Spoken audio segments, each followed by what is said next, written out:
أعوذ بالله من الشيطان الرجيم بسم الله الرحمن الرحيم وصلى الله وسلم وبارك على حبيبنا محمد وعلى آله وأصحابه أجمعين أما بعد فإن أصدق الكلام كلام الله عز وجل وخير الهدي هدي رسول الله صلى الله عليه وسلم وإن شر الأمور محدثاتها وكل محدثة بدعة وكل بدعة ضلالة وكل ضلالة في النار فيا رب أجرنا من النار بعفوك وأدخلنا الجنة برحمتك يا عزيز يا غفار.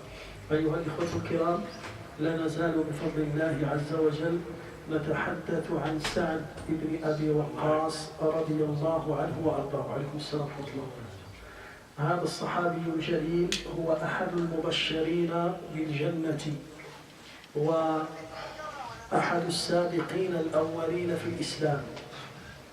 أسلم وعمره 17 سنة، فلم يفارق رسول الله صلى الله عليه وسلم إلى أن مات رسول الله صلى الله عليه وسلم.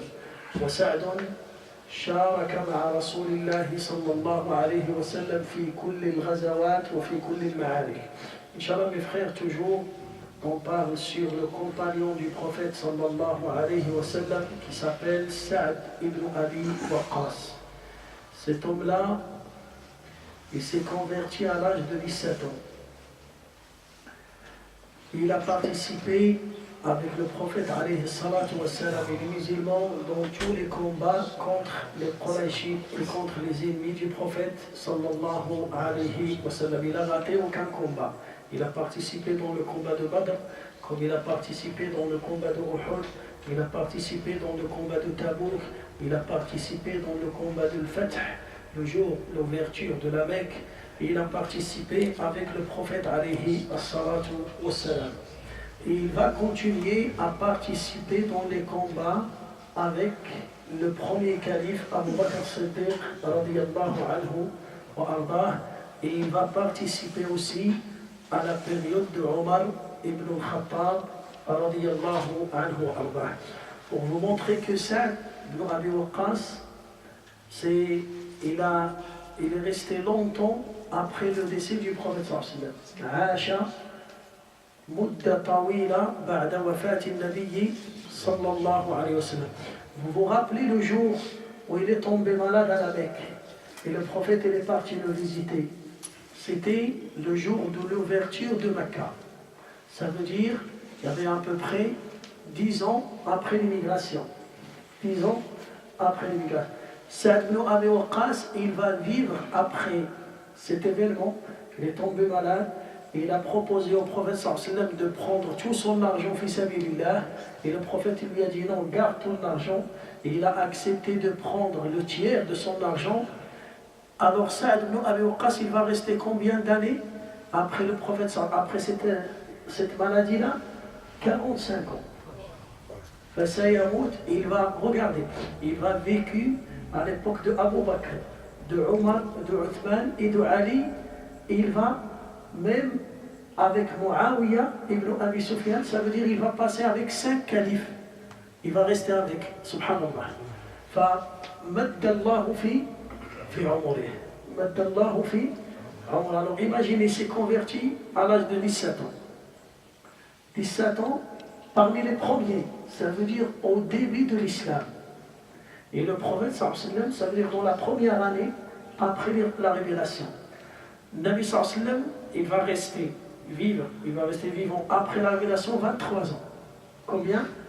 23 ans. Et on va rajouter 45 ans. Combien? 68. 78. 78 ans. Non, 68. 68? 23 ans plus 48. Non, 45 plus 23. Ça donne combien? 68. Plus 17? Ah, plus 17. Voilà. Plus 17. Il avait 17 ans, 85. Ça veut dire, ça veut dire il est décédé à l'âge de 85 ans. 85. Parce qu'on n'a pas parlé de 17 ans. Sa naissance là, on a parlé de sa conversion. Il s'est converti à l'âge de 17 ans. Et il a vécu 23 ans avec le prophète sallallahu et 45 ans après. Non, c'est pas 17 à 23. Non. 17 ans, il s'est converti. Il avait 17 ans. Il avait 17 ans et il est resté avec le prophète 23 ans. De 17 ans à 23, ça fait. Non, 17 plus 23. Plus 23. Le prophète sallallahu écoute bien. Le prophète sallallahu il a reçu la révélation à quel âge? À 23 ans. À 40 ans. À 40 ans. Et il est décédé à quel âge? 63 ans. Il a vécu combien? 23. Alors, Saad, il s'est converti à 17 et il a vécu avec le prophète 23 ans. Ça veut dire 23 plus 17. Ça donne combien? 40 plus 45? 85. Ça veut dire il est décédé à l'âge de 85 ans. وقال العلماء هو آخر المبشرين العشرة الذي مات. Il y a 10 المبشرين بالجنة العشرة. Le prophète sallallahu alayhi wa sallam, il a annoncé à 10 compagnons qui vont rentrer au paradis. قال أبو بكر في الجنة وعمر في الجنة وعثمان في الجنة وعلي وسعد بن أبي وقاص عبد الرحمن بن عوف في الجنة طلحة بن عبيد الله في الجنة أبو عبيدة بن الجراح في الجنة عبد الرحمن بن عوف في الجنة وسعد بن زيد في الجنة. Alors les 9, ils sont décédés. Le dernier qui est resté, c'est Sa'd ibn Abi Waqqas. Allah Ta'ala أطال في عمره. فلذلك, il va participer dans beaucoup d'événements qui vont se passer après le décès du prophète sallallahu alayhi wa sallam. Et parmi les combats très importants qu'il y a, et c'était lui le dirigeant de ce combat, كان هو المسؤول عن تسيير هذه المعركة, un combat qui s'appelle le combat de القادسية, معركة القادسية. هذه معركة القادسية كانت في السنة 15 بعد الهجرة في شعبان. Il était dans le mois de Sha'ban, dans le mois de Sha'ban, 15 ans après l'immigration. Le calendrier français, 636. 636. Le calendrier français en 636. En novembre, ils ont dit, c'était le mois de novembre. Et le calendrier lunaire, le mois de Sha'ban, le mois qui vient avant le Ramadan, 15 ans après l'émigration. Ça veut dire, là, maintenant, qui est le calife, c'est Omar. Pourquoi? Parce que Abu Bakr, il a gouverné 2 ans et demi. 2 ans et demi. Après, c'est Omar ibn al-Khattab, radiyallahu anhu wa ardah. Et ce combat, Al-Qadisiyya, c'est un endroit qui se trouve en Irak, c'est en Irak. Et l'Irak, il était sous le pouvoir des Perses, sous le pouvoir des Perses. L'Irak, l'Iran, tout ça, la Syrie, la Syrie, tout ça, c'était sous le pouvoir des Perses. Le Palestine, la Jordanie et d'autres, le Yémen, c'était sous le pouvoir des Romains. Sous le pouvoir de Romains. Hunakana Hiraql, c'est le roi des Romains. Ou Hunakan Kisra, c'est le roi des Perses. Sauf que la différence entre les Romains et les Perses, c'est que les Perses c'était des associateurs et les Romains c'était des gens du livre, c'était des chrétiens. C'était des chrétiens. C'est pour cela qu'il y a une sourate dans le Coran qui s'appelle sourate Ar-Rum. Là, sourate Ar-Rum, Allah Ta'ala dit Alif Lam Mim غلبت الروم في أدنى الأرض وهم من بعد غلبهم سيغلبون في بضع سنين. Les Romains, ils n'étaient pas d'accord avec les Perses. Il y avait des combats entre les deux. Il y avait des combats entre les deux. كان بيناتهم معارك وغزوات. Un jour, une année, à l'époque du prophète sallallahu alayhi wa sallam, c'est les Romains, ils ont perdu le combat contre les Perses. Et les Qurayshites, ils étaient contents. Les Qurayshites, ils étaient contents. Et après 9 ans, les Romains, ils vont gagner les Perses et les musulmans, ils seront contents. Même Abu Bakr al-Siddiq, radiyallahu anhu, il a fait une... احنا نقول لها رهان. كي يقولوا الرهان je te dis s'il gagne, si les Romains il a parié, voilà. Il a parié avec des gens de Quraysh. Abu Bakr il a misé sur les Romains et les autres ils ont misé sur les Perses. Et c'est les Perses qui ont gagné. Mais lui, Abu Bakr, qu'est-ce qu'il a dit? Il a dit les Romains ils vont gagner parce que Allah il a dit les Romains ils vont gagner dans quelques années. Bid'a sinin. Bid'u sinin. Là le mot bid'a c'est entre 3 et 9. Et Abu Bakr radiyallahu anhu il ne savait pas cette période. Il croyait que quand Dieu dit dans quelques années, il croit que quelques, ça signifie 3 ans. Et quand dans les premiers 3 ans, c'est les Perses qui ont gagné, c'est lui qui a perdu. Mais après le prophète il lui a dit, les Perses ils vont perdre. Et après 6 ans, ça veut dire 9 ans, les Perses ils vont perdre devant les Romains. Alors là, ce combat, ça sera contre qui? Contre les Perses, pas contre les Romains. Ça sera contre les Perses. Il va venir après le combat contre les Romains pour récupérer Jérusalem. C'est Omar ibn Khattab qui va récupérer. Mais là, d'abord, le combat, il est contre qui? Il est contre les Perses.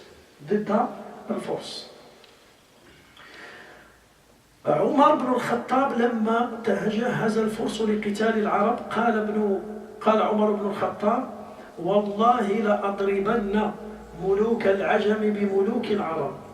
وكتب عمر إلى عماله لا تدعوا أحدا له سلاح أو فرس أو نجدة أو رأي إلا انتخبتموه ثم وجهتموه إلي والعجل العجل. عمر بن الخطاب quand il a vu que les Perses eux aussi se préparent pour combattre les Arabes, Omar ibn Khattab il va écrire un courrier, il va l'envoyer partout. Il va dire il faut rassembler tous les gens qui peuvent combattre. Celui qui peut utiliser l'arme, il vient. Celui qui peut parler et il a des avis, il sait nous donner la stratégie de la guerre, il vient. Ça veut dire chaque personne qui a une compétence, il vient, on a besoin de lui. Les infirmiers, les gens de cuisine, les gens qui savent, chaque personne qui a une compétence, il vient, on a besoin de lui. Et faites ça vite. Et ils se sont rassemblés à Médine. Ils sont venus partout pour se rassembler au Médine. Et Omar ibn Khattab, là, il a décidé d'être le chef de l'armée et de sortir et de participer de lui-même. Il veut participer, il veut quitter Médine vers l'Irak. Ça veut dire c'est lui le chef. C'est ça ce qu'il a décidé. ولكن فصرفه عن ذلك أهل مشورته. Mais les conseillers de Omar, il y avait des conseillers autour de Omar, Othman ibn Affan, Ali radiallahu anhu, Saad ibn Abi Waqqas, 2-3 personnes, ils ont dit non, toi tu restes là. T'es le roi, le chef des croyants. S'il t'arrive quelque chose, alors on va aussi essayer de choisir qui va te remplacer, ça peut être des conflits. Ça. Maintenant, tout le monde, tous les musulmans, ils sont d'accord, ils sont sous l'ordre de Omar ibn Khattab, c'est l'ordre. Non, on préfère de te garder et que tu restes là. Et c'était ça, l'intelligence, c'était ça qu'il reste là, parce que s'il va participer, sûr et certain, les ennemis, ils vont viser Omar ibn Khattab, ils vont viser le chef. Alors lui, pour montrer qu'il est courageux et il n'y a personne qui peut l'empêcher de participer sauf le bienfait de la communauté. Alors pourquoi il est resté? C'est pour le bienfait de la communauté. فأهل مشورة les conseillers de Omar قالوا له اجلس هنا. فجمع عمر الناس وقال لهم Omar c'est bon maintenant, tout le monde est rassemblé, il va parler. قال إني كنت عزمت على المسير حتى صرفني ذو الرأي منكم. Donc j'ai décidé de participer dans ce combat contre les Perses, mais il y a des conseillers, ils sont là, c'est eux qui m'ont empêché de partir. وقد رأيت أن أقيم وأبعث رجلا فأشير علي برجل. Donc maintenant, je cherche quelqu'un qui peut prendre cette responsabilité. Qu'est-ce que vous me proposez? Est-ce que vous proposez quelqu'un? Alors, regardez la consultation avec tout le monde. Il ne prend pas la décision tout seul. Qu'est-ce que vous me proposez? Est-ce que vous proposez quelqu'un qui peut diriger ce combat et qui peut être utile à ce poste-là? Moi, je ne vais pas partir. فأشير علي برجل وكان سعد يوم ذاك على صدقات هوازن فلما وصل كتاب منه حين كان عمر يستشير الناس في من يبعثه فقال عمر وجدته. À ce moment-là, Saad ibn Abi Waqqas, il n'était pas avec les gens là. Il était dans un endroit, dans une ville qui s'appelle Hawazin. C'était lui le responsable, on peut dire le ministre de Finances. Kana ala bayt al-mal. C'est lui qui s'occupait de ramasser l'argent de zakat, l'argent des butins, et pour les distribuer aux pauvres. C'est lui. Alors à ce moment-là, Omar ibn Khattab, il était en train de parler aux gens. Il vient un homme, il ramène un courrier de la part de Saad ibn Abi Waqqas. Omar ibn Khattab, il ouvre le courrier. Il voit de la part de Saad ibn Abi Waqqas, il a Amir al-Mu'minin à Omar, et Omar il a dit c'est bon, j'ai trouvé l'homme qui peut diriger ce combat. قالوا من? Ils ont dit c'est qui? من هو? قال الأسد عاديا سعد بن مالك وقال إنه شجاع رامي. Donc j'ai trouvé le lion, j'ai trouvé le grand lion, le courageux Saad ibn Malik, Saad ibn Abi Waqqas. فلما قالوا قال عبد الرحمن ibn Auf. Maintenant lui il a choisi une personne. Maintenant la réaction des gens. عبد الرحمن ibn Auf, un compagnon, قال الأسد في براثنه. قال oui, c'est vraiment, c'est le lion, c'est le courageux, c'est le meilleur lion que tu as choisi. C'est le meilleur lion que tu as choisi. Saad ibn Malik al-Zuhri.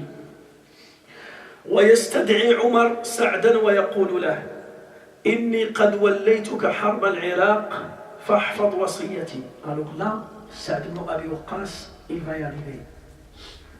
Omar ibn Khattab dit écoute, je te donne cette responsabilité. Tu vas diriger ce combat contre les Perses en Irak. Alors, écoute bien mon conseil. Il va lui donner un conseil. Écoute bien mon conseil. فاسمع واحفظ وصيتي فإنك تقدم على أمر شديد كريه. Mais là, écoute, c'est une lourde responsabilité. C'est une lourde responsabilité. Et c'est très difficile, c'est pas facile. C'est très difficile. يقول لا يخلص منه إلا الحق لا يخلص أمر شديد كريه لا يخلص منه إلا الحق. La seule chose qui peut t'aider à s'en sortir de cette responsabilité, c'est la vérité, la vérité, la vérité. Il faut suivre la vérité et il faut défendre la vérité. فعود نفسك ومن معك على الخير فعود نفسك ومن معك على الخير. Alors depuis aujourd'hui là, toi et tout le monde qui vont partir avec toi, il faut faire beaucoup de bien. Il faut faire, habituez-vous à faire le bien, à faire les actes d'adoration, à faire beaucoup d'œuvres et beaucoup d'actes d'adoration. Regardez là, c'est une préparation spirituelle. Avant la préparation physique, il y a la préparation spirituelle. هذا كيقولوا له الاستعداد الإيماني، الاستعداد الروحي، تطهير النفس من الشرور، تطهير النفس من حب الدنيا، تطهير النفس من كل الرذائل والخبائث. Il faut nettoyer le cœur de l'amour de dunya, il faut nettoyer le cœur des mauvais sentiments, il faut nettoyer le cœur de chaque maladie qui peut enlever l'amour d'Allah de ton cœur. Ça, c'est la première préparation. Faridak Omar ibn Khattab, il a donné un bon conseil. Il lui a dit, ce combat, c'est pas un combat facile, c'est un combat très difficile. Et c'est une lourde responsabilité. Pour s'en sortir, il n'y a qu'un seul moyen. La vérité, la vérité, la vérité. Il faut suivre la vérité et pratiquer la vérité et défendre la vérité. Deuxième chose, habituez-toi et les soldats à faire beaucoup d'œuvres, beaucoup d'actes d'adoration, beaucoup de bien. La préparation, ça commence aujourd'hui, avant le départ.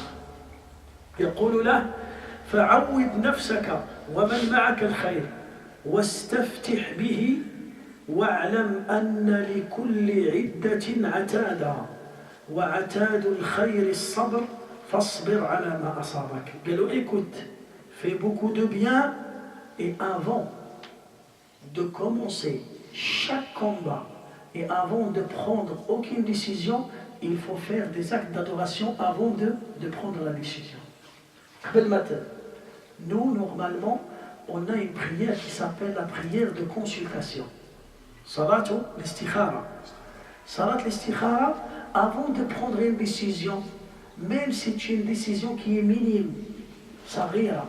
Qu'est-ce que tu fais? Fais salat l'istikhara. Quand Sahaba radiyallahu anhum, quand il manque le sel à la maison, le sel, il fait les ablutions et il fait 2 unités. Il dit à Allah, aide-moi à acheter le sel et à ramener le sel à la maison d'une façon licite, d'une manière halal.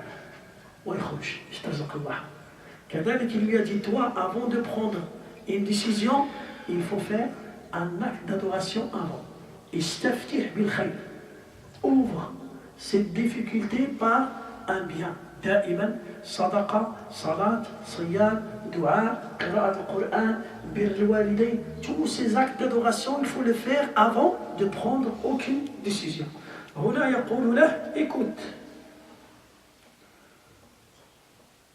يقول له أيضا واعلم أن لكل عدة عتادا. Et chaque combat, avant chaque combat, il y a une préparation.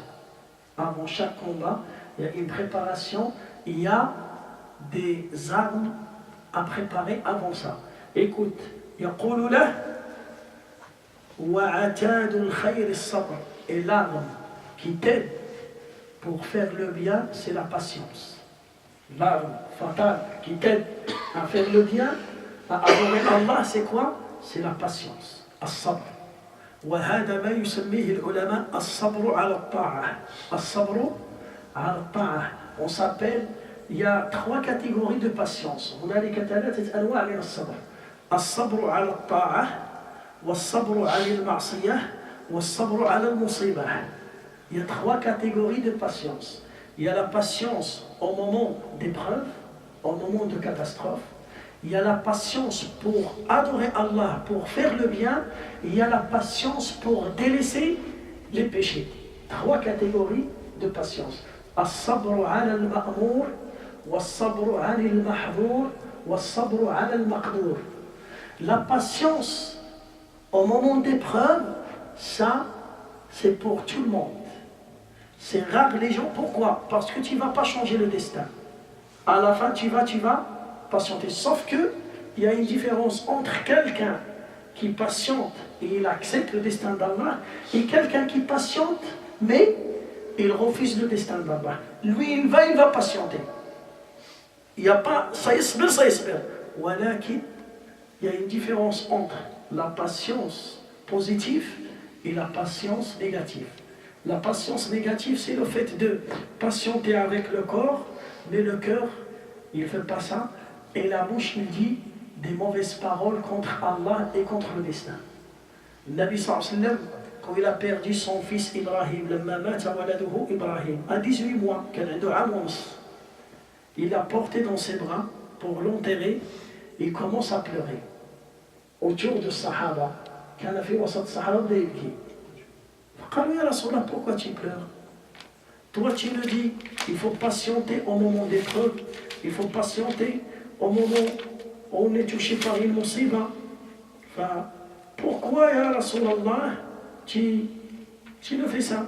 فقال النبي صلى الله عليه وسلم إن القلب لا يحزن, le cœur il sent la tristesse, وإن العين لا تدمع, et les yeux ils vont couler des larmes, وإن على فراقك يا إبراهيم لمحزونون, et on est triste parce qu'on va perdre, j'ai perdu mon fils, ولا نقول إلا ما يرضي الله, mais sauf que je vais dire les paroles qui vont satisfaire Allah. Inna lillahi wa inna ilayhi raji'un. Tous on appartient à Allah et tous on va retourner vers lui.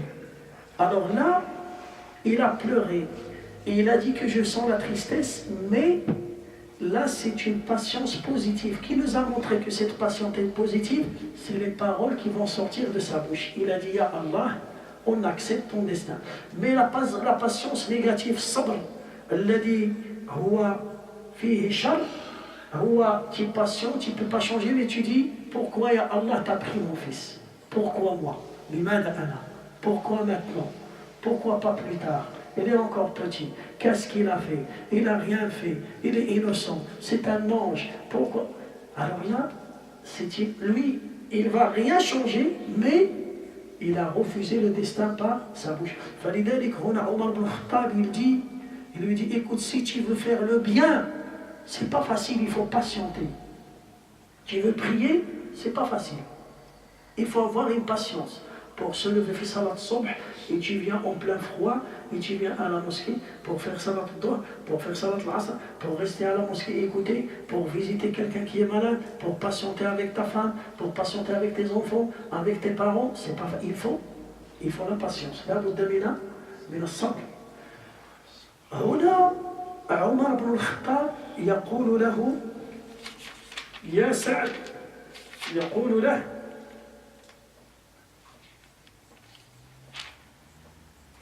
يقول فاصبر على ما أصابك. قال له maintenant, avant de faire le bien, il faut patienter, et quand tu es touché par une épreuve, il faut patienter. اصبر على ما أصابك, ça veut dire toi tu prépares la force, tu mets le plan de combat et tu prends toutes les initiatives et tu te prépares bien, mais place ta confiance en Allah, et au cas où il se passe quelque chose, une épreuve, qu'est-ce que tu dois faire? Tu dois accepter le destin d'Allah et tu dois patienter. Ça veut dire là, Omar ibn Khattab, il est en train de préparer le psychique de Sa'd ibn Abi Waqqas. Il est en train de lui dire écoute, soit tu gagnes dans ce combat, soit tu perds, c'est grâce à Dieu, et tu dois patienter. Dans les deux cas, tu dois patienter. Tu dois patienter pour gagner, et si tu perds, tu dois patienter pour pas refuser le destin d'Allah. لا بد أن تصبر. وفي القادسية, هنا maintenant c'est bon, Saad ibn Abi Waqqas il a accepté de prendre cette responsabilité et de partir en Irak. Il a accepté. فسعد بن أبي وقاص في القادسية نظم سعد الجيش وعبأه للحرب وجعل على كل 10 رجال عريفا وأمر على الرايات رجالا من أهل السابقة وولى الحروب رجالا فولى على مقدماتها وجنباتها وساقاتها وطلائعها ومشاتها وفرسانها ولم يتقدم بعد ذلك إلا على تعبية حتى يحول دون مباغتة العدو لقواته. Alors là, c'est bon, Saad ibn Abi Waqqas, il a commencé à organiser son armée. Et qu'est-ce qu'il a mis? Il a mis chaque 10 personnes, il a mis un amir sur les 10. Un chef, c'est lui qui donne les ordres, c'est lui qui est, c'est lui qui est suivi, qui est écouté. Pourquoi? Pour qu'il n'y a pas le désordre. C'est bon, toi, tu vas gérer ces 10 personnes, l'autre 10, l'autre 10, l'autre 10, et ils vont partir ensemble. Il a préparé tout. ولم ينسى سعد القضايا الإدارية في جيشه فعين مسؤولا عن القضاء وجعله مسؤولا عن قسمة الفيء أيضا. Saad ibn Abi Waqqas aussi, il y a d'autres personnes dans l'armée, ils ne vont pas combattre, ils sont là pour les choses administratives. Ils sont là pour les choses. Il a mis un juge qui est parti avec eux, un juge, un responsable financier, c'est lui qui est responsable sur les finances. Il a ramené d'autres prêcheurs, des prêcheurs et des imams et des professeurs de Coran. Pourquoi? Comme ça, ils vont faire des cours, des conférences, il y a la lecture de Coran. Il a ramené des traducteurs avec lui qui savent parler le perse. Il parle l'arabe et le perse. Il a ramené avec lui des traducteurs.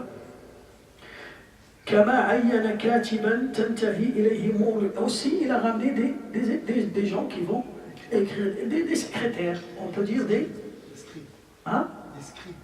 écrits, ou bien des secrétaires. C'est le secrétaire maintenant qui fait tout ça. Secrétaire d'État, le secrétaire d'État. Tout ça c'était bien. Pourquoi parce qu'il doit envoyer des informations pour Omar ibn al-Khattab. Parce que le roi là-bas, Amir al-Mu'minin, il doit connaître qu'est-ce qui se passe. Parce que Omar ibn al-Khattab, il lui a dit, tu dois m'informer sur tous les détails, même les petits détails, là. Tu me dis, si quelqu'un il est tué, si quelqu'un il est malade, si, voilà, est-ce que vous avez avancé, est-ce que vous avez perdu, qu'est-ce que vous avez, ils sont combien, voilà. Il faut me donner toutes les informations. ووصل جيش المسلمين القادسية فبعث عيونه ليعلموا له خبر أهل الفرس. Là, quand ils sont arrivés à cet endroit qui s'appelle Qadisiyya, là, Saad ibn Abi Waqqas, il va envoyer des espions pour vérifier, pour voir, ils sont combien les Perses, comment ils se préparent, c'est quoi les armes qu'ils vont utiliser, ils sont combien, kada, où ils cachent les armes, où ils cachent la nourriture, où ils cachent ça, où. Il a envoyé Tajsus, voilà, l'espionnage. C'est l'espionnage halal là. Là, parce que l'espionnage c'est haram. Mais là, ils sont dans la guerre.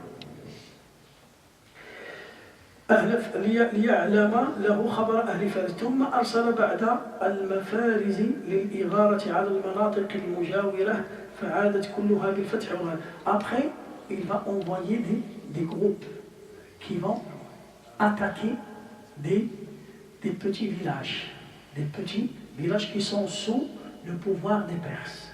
Ils ont commencé par ça. Alhamdoulilah, ils ont réussi à gagner. فعادت كلها بالفتح والغنائم والسلامة. هو أرسل وفودا من رجالات المسلمين إلى كسرى وإلى رستم يفاوضونهما ويعرضون عليهما مطالب المسلمين: الإسلام أو الجزية أو السيف فكان لهذه الوفود تأثيرا معنويا حاسما على كسرى وقادية. Maintenant, Saad ibn Abi Waqqas, il va envoyer des ministres, des gens de politique qui vont proposer et qui vont essayer de trouver une solution, un moyen pour ne pas faire la guerre. Qui font c'est les politiciens. Alors il a envoyé un pour Kisra, pour le grand roi, et un pour Rostom. Rostom, c'est le chef de l'armée perse qui se trouve à Al-Qadisiyah. Il a envoyé un vers Rostom et un autre pour le roi. Et sûr et certain, quand il a envoyé ces gens-là, il va envoyer avec eux des traducteurs. Il va envoyer avec eux des traducteurs. ذهبوا. وتهيأ الفريقان للقتال وقبل أن يأذن سعد بالقتال بعث ذو الرأي والعقل. Et ils ont refusé parce que les musulmans, quand ils vont partir là-bas, ils vont dire voilà nous, qu'est-ce qu'on veut. Saad, notre chef, voilà ce qu'il veut. Les musulmans, ils veulent soit vous nous laissez propager la religion, l'islam, on va proposer aux gens, on va leur montrer, voilà l'islam, voilà, c'est bon. Il ne faut pas nous empêcher. Si vous ne voulez pas, vous voulez garder votre religion, c'est bon. Vous gardez la religion sous le pouvoir des musulmans et vous payez, on s'appelle ça le jizya, on peut dire des impôts, un impôt, voilà. Sinon, il y a la guerre. Ça veut dire la guerre, c'est le dernier. Quand il n'y a pas de solution. فكان لهذه الوفود تأثيرا معنويا حاسما على القسرة وتهيأ الفريقان وقبل أن يأذن سعد بالقتال بعث ذوي الرأي والعقد والنجدة إلى الناس ليحرضوهم على القتال وأمر سعد بقراءة سورة الجهاد وهي سورة الأنفال فلما قرأت هشت قلوب الناس وعيونهم وعرفوا السكينة مع قراءتها. Maintenant c'est bon, Saad ibn Abi Waqqas il a eu la réponse comme quoi c'est le combat. Il n'y a pas de solution. Alors Saad ibn Abi Waqqas, il a appelé les prêcheurs, il a appelé les récitateurs de Coran, ils ont fait une prêche, ils ont parlé d'Allah, ils ont parlé de la confiance en Allah, la force vient d'Allah, et il a demandé aux récitateurs de Coran de lire Surat Al-Anfal, les butins, et il a récité et tout le monde a pleuré, il y avait vraiment un grand effet sur les cœurs des musulmans à ce moment-là. وَنَادَى مُنَادِي سَعْدٍ فِي جَيْشِهِ ألا إن الحسد لا يحل إلا على الجهاد في أمر الله يا أيها الناس فتحاسدوا وتغايروا على الجهاد. Alors quelqu'un il a dit l'envie c'est interdit, le hasad c'est interdit sauf si on fait une concurrence qui va gagner le paradis. Sur le paradis c'est autorisé. فلذلك النبي صلى الله عليه وسلم يقول لا حسد إلا في اثنتين رجل آتاه الله المال ورجل آتاه الله القرآن فهو يقرأه آناء الليل وأطراف النهار وصاحب المال ينفقه آناء الليل وأطراف النهار. النبي صلى الله عليه وسلم nous a interdit d'être envieux, محساد. Sauf, tu as le droit d'être jaloux de quelqu'un qui est riche et il dépense son argent fi sabilillah, dans les portes de bien. Ou bien quelqu'un là, il lui a donné le Coran et lui qu'est-ce qu'il fait? Il récite le Coran matin et soir et il pratique le Coran dans sa vie quotidienne. Là, tu as le droit d'être comme lui.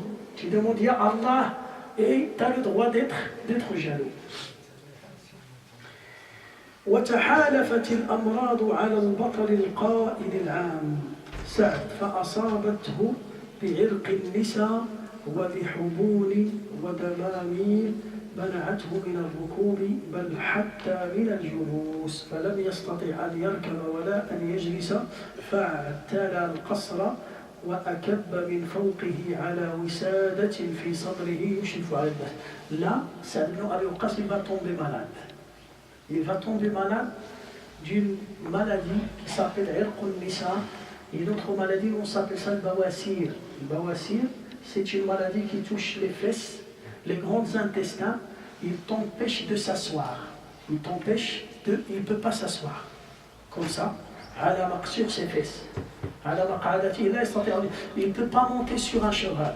Et il ne peut pas s'asseoir. Alors qu'est-ce qu'il va faire dans un endroit, ils l'ont préparé un endroit sur une montagne. Là, il va mettre des oreillettes et il va s'asseoir sur son ventre. Comme ça, il est en train de regarder le combat. Il ne veut pas se cacher. Il veut participer même en regardant qu'est-ce qui se passe et il parle. Subhanallah, le conseil de Omar ibn Khattab, qu'est-ce qu'il lui a dit? Il lui a dit, il faut patienter si tu es touché par une épreuve. هل قال له اصبر على ما أصابك؟ قال له اصبر على ما كأن عمر لأن عمر منها عمر رضي الله عنه des fois quand il parle ses paroles c'est comme il est en train de voir ce qui se passe devant lui. Il était un homme intuitif. Il avait l'intuition. L'intuition, nous on peut dire le sixième sens. L'intuition, le firasa. Kanando, al-firasa. Et quand il pense de quelque chose, voilà, ça arrive, ça peut arriver à 95%, ça peut arriver. Alors, il lui a déjà préparé, ça, il lui a dit, sois patiente, sois patient, c'était touché par des épreuves. Oh, subhanallah, il est tombé malade. Il est tombé gravement malade, une maladie très très difficile, il ne peut même pas s'asseoir, imaginez. Il ne peut même pas s'asseoir normalement. Quand il veut s'asseoir, il doit s'asseoir se reposer sur son ventre, ni sur son dos, ni à côté, c'est sur son ventre. جعل الوسادة تحت بطنه وجلس ينظر إلى المعركة. وأسفل منه في الميدان خليفته خالد بن عرفطة يرمي إليه من أعلى بالرقاع فيها أمره ونهيه. Écoutez, là, Sa'd ibn Abi Waqqas est là, dans un endroit. En bas, il y a son remplaçant, le remplaçant du chef. Qu'est-ce qu'il fait ça? Il écrit les ordres, il va lui envoyer l'écho, le courrier, le papier. Voilà ce qu'il faut faire. Voilà ce qu'il regarde, voilà ce qu'il faut faire, voilà ce qu'il faut faire, voilà ce qu'il... Pourquoi? Pour ne pas déranger l'autre de monter et descendre, monter. Il lui a dit, tu restes là et moi je vais t'envoyer ce qu'il faut faire. Je vais t'écrire les ordres à suivre. كان يكتب له بالرقاع ويرمي إليه من أعلى بالرقاع فيها أمره ونهيه. وكان آخر صفوف المسلمين إلى جانب القصر. وأكب سعد على وجهه مطلعا على جيشه فخطبهم وقال لا Sa'd ibn Abi Waqqas, il a demandé un rassemblement général devant lui. Ils se sont rassemblés. فقال إن الله هو الحق لا شريك له في الملك وليس لقوله خلف قال جل ثناؤه ولقد كتبنا في الزبور من بعد الذكر أن الأرض يرثها عبادي الصالحون. Quand il a rassemblé tout le monde, alors écoutez, Allah c'est la vérité et c'est lui qui nous ordonne de la vérité. Et Allah Ta'ala a dit dans un verset coranique, dans Surat les prophètes, le verset 105, Allah Ta'ala il a écrit dans le Zabour, le livre de Daoud, et dans le Coran, que la terre, il sera héritée par les gens pieux. Que la terre, il sera hérité par les pieux. قال إن هذا ميراثكم وموعود ربكم وقد أباحها لكم منذ 3 حجج. Mais écoutez, cette terre, les gens qui vont hériter la terre, c'est les pieux. Et je pense que vous êtes vous, les pieux, car ça fait 15 ans qu'on a gagné et on a ouvert la Mecque. Alors depuis ce jour-là, Allah Ta'ala, il nous a donné l'autorisation de propager cette religion et ce bien sur terre. فأنتم تطمعون منها وتأكلون تطعمون منها وتأكلون منها وتقتلون أهلها وتحبونهم وتسبونهم إلى هذا اليوم بما نال منهم أصحاب الأيام منكم ولقد جاءكم منهم هذا الجمع وأنتم وجوه العرب وأعيانهم وخيار كل قبيلة وعز من ورائكم فإن تزهدوا في الدنيا وترغبوا في الآخرة جمع الله لكم الدنيا والآخرة. Maintenant, il y a deux choses. il y a dunya, il y a l'autre monde. Si vous sortiez l'amour de dunya de vos cœurs et vous le remplacez par l'amour de l'autre monde, vous allez gagner. Et si vous laissez l'amour de dunya dans votre cœur et vous sortez l'amour de l'autre monde, vous allez perdre. Alors, il a essayé de donner des conseils et de vraiment encourager et de motiver les soldats à faire ça. فقال لهم إذا كبرتم 4 تكبيرات فاهجموا عليهم. De leur écouter. Quand vous écoutez le 4e Allahu Akbar, c'est bon, c'est le début de la guerre. Il faut commencer. Il faut attaquer. Et c'est ça ce qui s'est passé. Kabbar Allahu Akbar, Allahu Akbar, Allahu Akbar, Allahu Akbar. Ils ont commencé et le combat a duré 3 jours. Le combat a duré 3 jours et c'est les musulmans qu'ils ont gagné dans ce combat. Rahmatullahi ala al-Muslimin. ورحمة الله على الشهداء ورضي الله عن سعد ابن أبي وقاص رضي الله عنه وأرضاه الذي توفي رحمه الله سنة 55 بعد الهجرة. Là, ce combat c'était le début de l'ouverture de Cham. Depuis l'Irak c'est bon. Et c'est là que Sa'd ibn Abi Waqqas il va s'occuper de gérer l'Irak. Et il sera capitaine ou bien chef dans une ville qui s'appelle Koufa. C'est là qu'il va diriger les prières dans les mosquées. Et on a quelqu'un qui va l'accuser. Il va lui dire il ne sait pas prier, il est injuste dans les jugements, il aime dunya, il garde l'argent pour lui et pour sa famille. C'est dans ce combat. Après ce combat, c'est les musulmans qui ont gagné bi'idnillah. Wa hada Sa'd ibn Abi Waqqas, pour vous dire une chose, après ce combat, il y a des événements qui vont se passer après la mort de Omar ibn Khattab. Il y a Uthman ibn Affan qui va gérer. Et après le décès de Uthman, il y a Ali ibn Abi Talib. Et là, à l'époque de Ali, il y a des combats qui vont se passer entre les croyants, entre le groupe de Ali et entre le groupe de Muawiyah. Où, subhanallah, Sa'd, il a participé ni avec l'un ni avec l'autre. Allah Ta'ala, il l'a préservé. Il a participé ni avec Ali ni avec Muawiyah, il est resté neutre. Il est resté neutre. Lui et beaucoup de sahaba comme Abdullah ibn Omar ibn Khattab et d'autres personnes. Subhana rabbika rabbil izzati amma yasifun wa salamun ala al-mursalin walhamdulillahi rabbil alamin.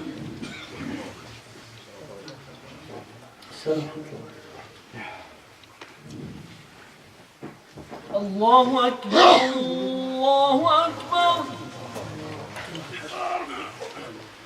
Allah